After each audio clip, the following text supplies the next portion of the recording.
Saudara, Pemdam 2 Sriwijaya menangkap 2 terduga pelaku yang terlibat dalam insiden penembakan yang menewaskan 1 anggota Kesdam 2 Sriwijaya. 1 terduga pelaku oknum anggota TNI dan 1 lainnya warga sipil. Kurang dari 1 kali 24 jam, saudara, setelah kejadian 2 pelaku berhasil ditangkap di lokasi berbeda beserta barang bukti senjata api rakitan yang diduga digunakan saat aksi penembakan. Sertu MRS, Sertu MRR ditangkap saat berada di parkiran RS Bayangkara Polda Sumsel, sementara itu DS ditangkap di rumahnya. Kapendam 2 Sriwijaya Letkol Yordania mengatakan kedua pelaku yang ditangkap masing-masing berinisial Sertu MRR dan seorang warga sipil yang berinisial DS yang diduga turut membantu menyembunyikan senjata api seusai kejadian.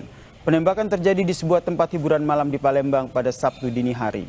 Insiden itu diduga karena selisih paham.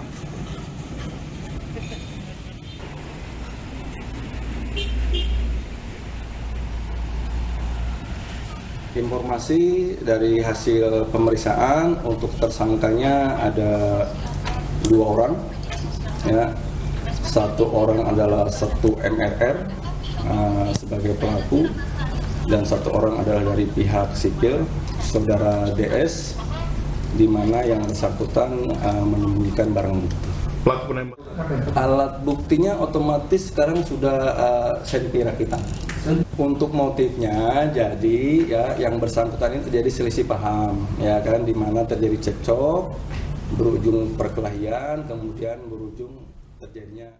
Dan saudara, informasi tadi juga menjadi penutup perjumpaan kita di Kompas Petang sore hari ini. Terima kasih, saya Cynthia Rompas. Dan saya Yasir Nene Ama, tetap bersama kami karena sesaat lagi Anda bisa menyaksikan program Breaking News Kompas TV, sidang isbat penetapan Idul Adha 2026.